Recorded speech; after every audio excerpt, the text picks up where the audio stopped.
Hi everyone, I'm Ananda, the Galactic Mystic. Welcome to my channel. This is Navigational Astrology, and we're going to talk about Mars in Gemini 2022 to 2023, this is crazy powerful. I'm so excited to talk about it. You're going to love this.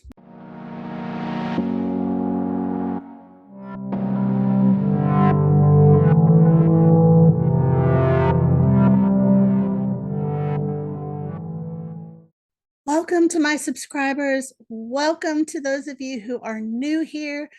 Thank you for liking and subscribing. And, I talk a lot about astrology, mysticism, folk magic, spiritual and emotional maturity, pushing our edges of consciousness and growth.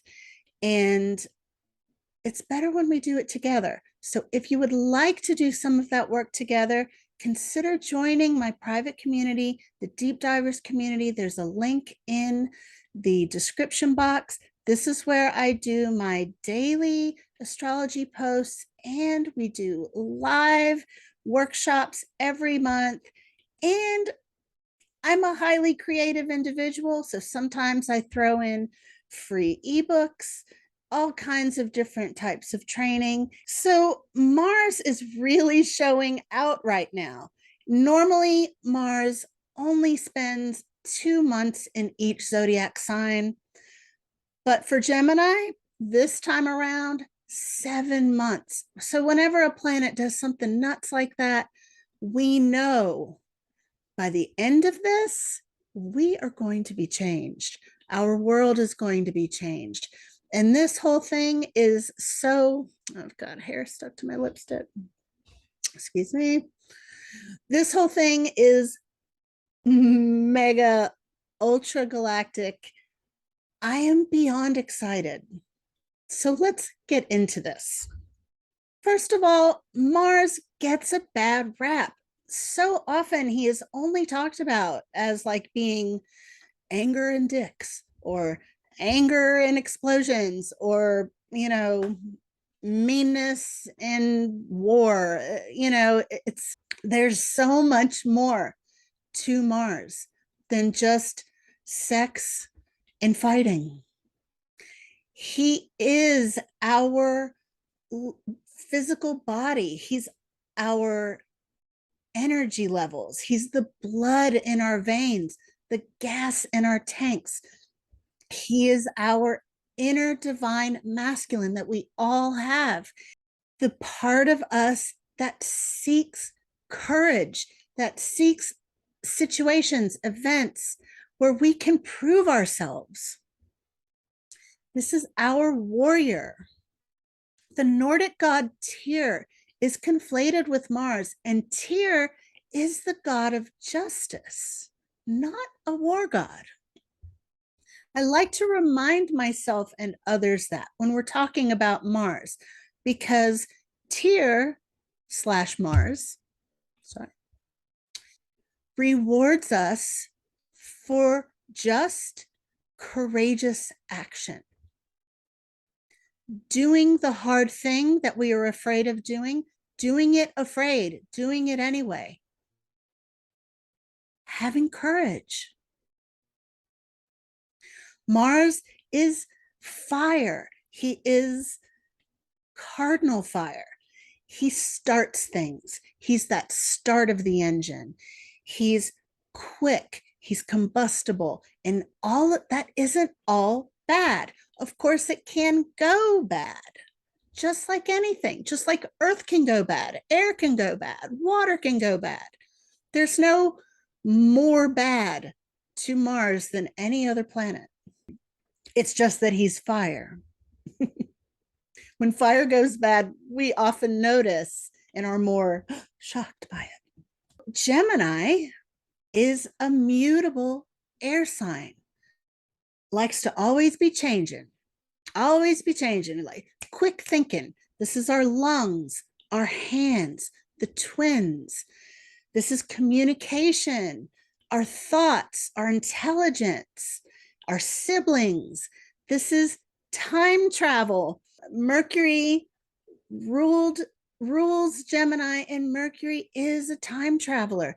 This is quick energy, constantly changing, questioning, inquiring, childlike, fun, involves our nervous system.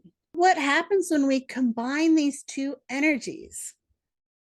Well, there are a lot of ways that this can go. And at the end of this video, I'm going to talk about a whole string of historical figures, famous people, and world events that have Mars in Germany, Mars in Gemini. So Mars in Gemini is a busy bee, energetic, restless, on the go type of energy. The mind is actively buzzing with that fiery fuel from Mars. Ideas, constant ideas. This is a literal engine behind our ideas. So I mentioned this in the Virgo new moon video. I'm going to mention it here because it's really true for this whole 7-month period. I'm so serious when I say this. We all need to be writing down the ideas that we get during this period of time, specifically when Mars is being contacted, or Mars is contacting these galactic points that I'm going to be talking about here in a moment, but literally the whole time, because if we don't write it down, we're going to lose it. And when we're talking about these galactic points, there is usually an incubation / gestation period where we write it down. Doesn't make sense. If we mention it to somebody, they're like, what are you talking about? But say a year down the road, or a full gestation period, 9 months down the road, year and a half down the road, suddenly someone else is talking about it. And you're like, oh my God, I had that idea 9 months ago and I forgot to write it down. I forgot to tell anybody. See where I'm going? So you want to write down your ideas, because this is high key genius potential energy. This is sharpness. The amount of mental stimulation that we are going to have as a collective during this period of time is astronomical. We are all going to be questioning everything. And I find that to be very exciting. There are a lot of things we need to be questioning. So I get inspired when I think about March of 2023, when what is going to be different? What new information are we all going to have? What new information are we as individuals going to have? What changes are going to have happened? It's going to be a lot. Can you tell I'm excited? I'm really excited. And yeah, anyway. So this energy can have us accomplishing a lot in short bursts. So when you find yourself during this period of time having the energy to like do some things, do it. Boom, boom, boom, boom, boom, get some things done, and then rest. Because it's going to take some doing. It's going to take some, come on, words, discipline to stay grounded during this period of time. Because all this head energy, I mean, it needs somewhere to go. And that's part of writing it down. That is a grounding exercise. But literally, we need to be making sure that we have our feet on the ground as often as possible, that we are actively, consciously, and intentionally calling back the parts of us that get fractured when we sort of over intellectualize, or, Gemini energy can be very fracturing because it can go too much everywhere. It can get nuts. And we want to use this to its highest potential. And in order to do that, we need short bursts of energy, and we need to ground ourselves. We need to check in with ourselves often about, are all of my parts present? Is my mind present? Is my heart present? Is my body present? Is my spirit present? constant check-ins, and then noticing which parts of us have left the room, which parts are here, which parts are, struggling to stay present. This is good information to have. And just doing that alone is a grounding exercise. We don't want to get too scattered. We want to welcome this genius flow of just like combustible information. And I mean that in a good way. Of course, we can have some bumps in the road, and you'll see what I mean when I start talking about some of the historic stuff here in a moment. So we don't want to be so scattered that we can't follow through, can't finish anything, etc. We're going to need variety, mental challenges, and change. And we are going to want to ask all the questions. Okay.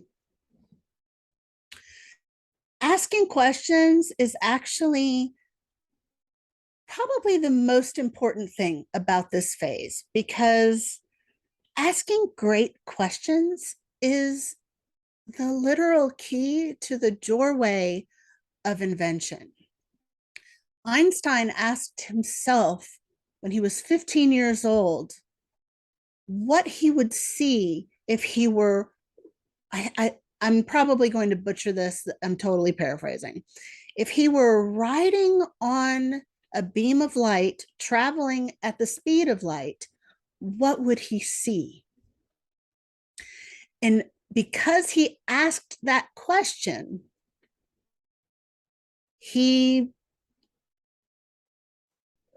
just like it opened all of these doors of invention to him because he asked himself that freaking great question. So let's ask questions that lead to more questions. And let's not necessarily need a concrete answer right now, because as I said, there's a delay. There's a delay here. And we want to just be in that knowledge that there's a delay. We want to be okay with knowing that we're not going to know right now. But what we are going to do right now is ask great questions, and we're going to write things down. We're going to stay grounded so we can channel and receive more genius energy. So Mars enters Gemini August 20th. He enters his pre-retrograde shadow on September 3rd at Gemini, 8 degrees and 8 minutes. This is conjunct royal fixed star Aldebaran opposing royal fixed star Antares. This is a special date. You want to pay attention on this date because there can be some hints as to how or what, or how it's going to go for you, or what could come up for you during the actual retrograde period. So write things down, observe, but know that this fixed star axis of Aldebaran and Antares is the axis of the high heart. This is where we want to synthesize this dual nature of mind and heart into true, pure wisdom and love. So Mars will go retrograde just in time for Halloween, October 30th, the morning of October 30th at 25 degrees of Gemini. Now, this degree is conjunct the outer edge of a very special zodiac corridor that I work with a lot with my clients. And this, how can I say that? This is the outer edge of an area of the zodiac where there's just a flood of galactic wisdom, of non-physical contact. Like a lot of people who are channels have a lot of planets in this corridor. I mean, this is like a connection to the all of the out there and brings it all right here. So this also happens to be opposing the Galactic Center. It's also conjunct Polaris, the pole star, the North Pole star, which helps us recognize that we are connected to a greater creation. When we look at Polaris, everything rotates around it while it stays relatively still. And so it creates circles within circles. And isn't that just comforting and beautiful? So pay attention on this day as well.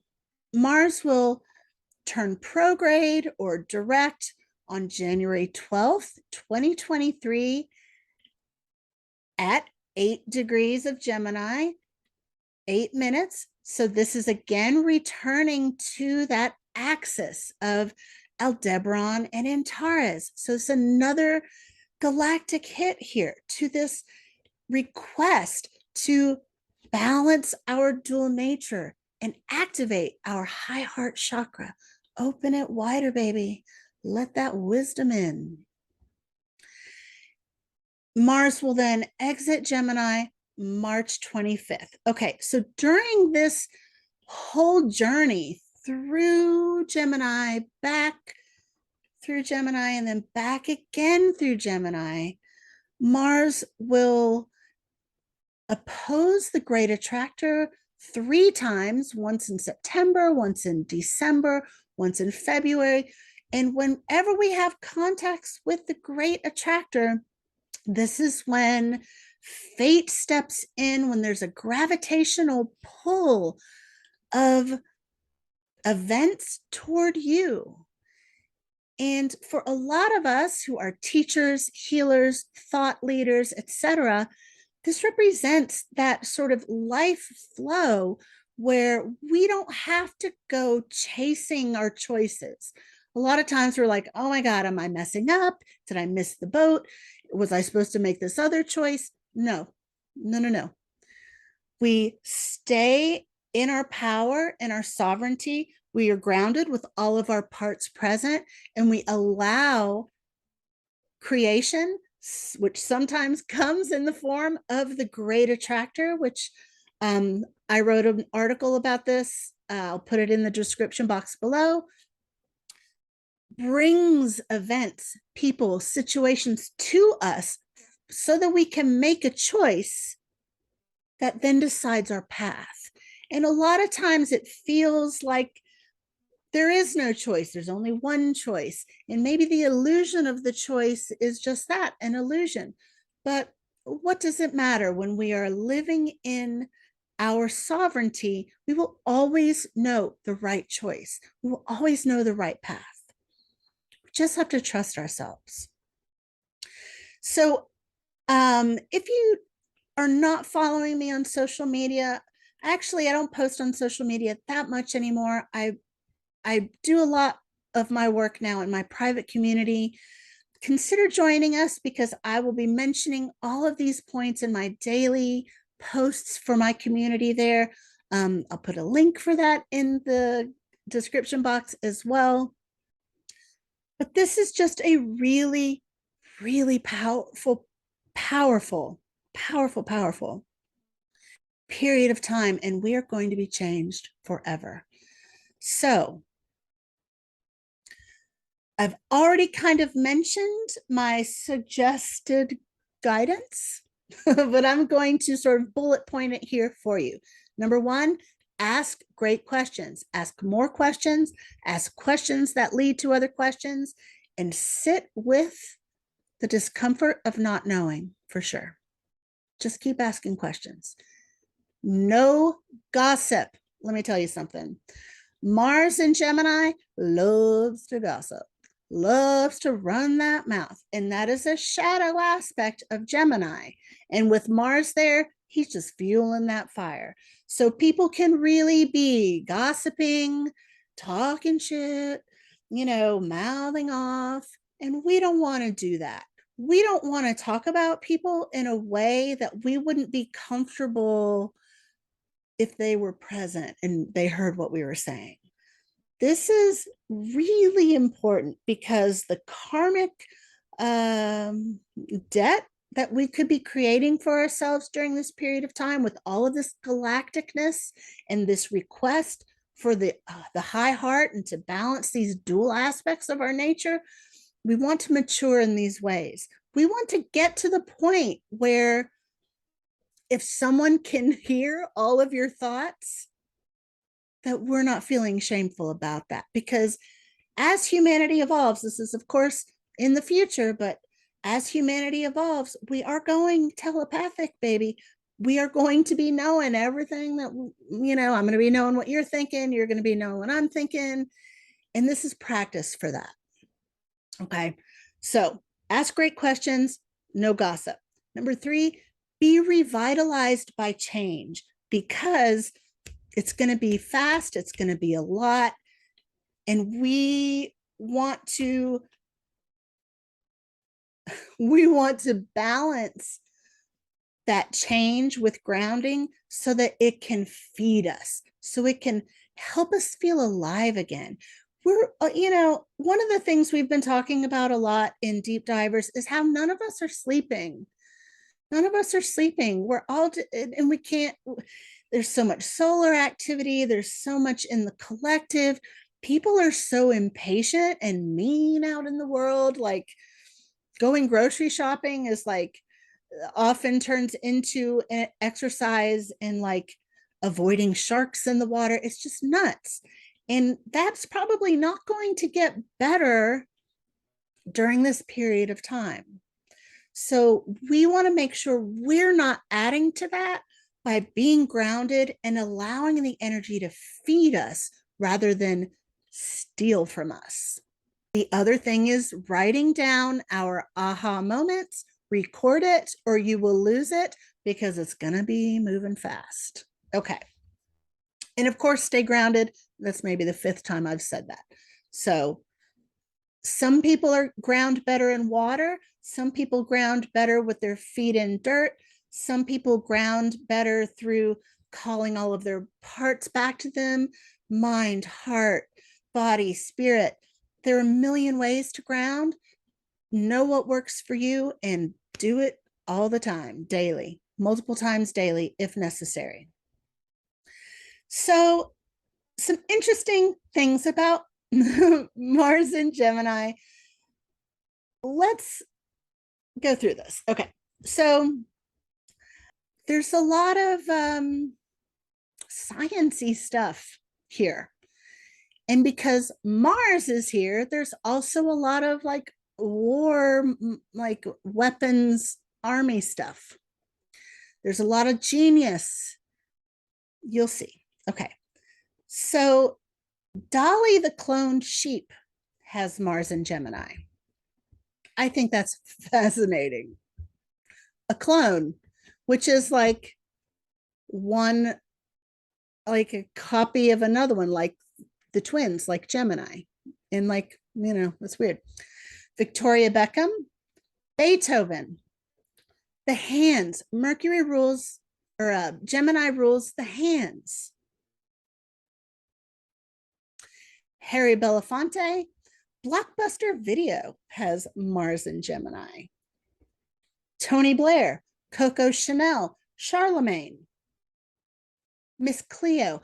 Now, if you know who Miss Cleo is, please let me know in the comments, because you're my people. Okay. We, good old Miss Cleo. Queen Elizabeth I, interesting. Ira Gershwin, famous musician. Linda Goodman. She's like one of our people, right? The Hiroshima bombing, Mars in Gemini. The formation of the CIA. The Titanic voyage. The conclusion of World War II. Medicare. The first and the second atomic bomb. Neptune, the discovery of Neptune. How interesting is that? Jimmy Page, musical genius. Pfizer, Now, I'm just going to just say here that it's going to be interesting, like the companies and the like themes that I'm mentioning here. It's going to be interesting to see if anything happens with them during this period of time with, say, Pfizer or the CIA or Medicare. It's kind of interesting.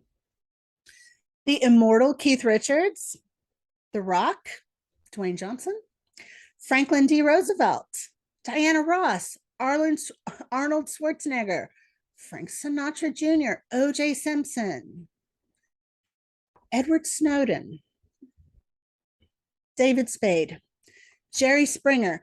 Now, gossip, okay? Jerry Springer has Mars in Gemini, and nothing is more perfect about how gossipy this can be. That made me laugh when I saw that. Barbara Streisand, Meryl Streep, Uma Thurman, the Civil War.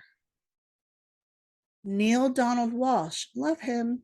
Virginia Woolf, Tiger Woods. So in this list, we see science gone wrong, in my opinion, science gone wrong. We see the formation of some major structures in our society. We see musical genius.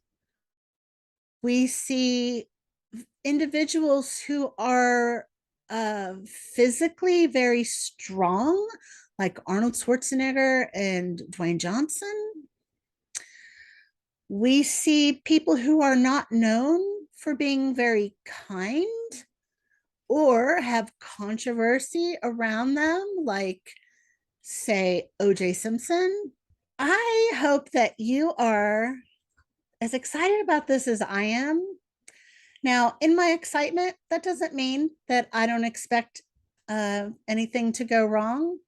I expect the whole spectrum of experience, and I'm here for it. What I'm really excited about is the other side. How will I be changed? How will you be changed? How will our world be changed? Because I have to believe that we are moving towards the creation of a better world, and there are bumps and a lot of trauma on the way. And this is a period of time where we could experience both those bumps and that trauma and boatloads of inspiration.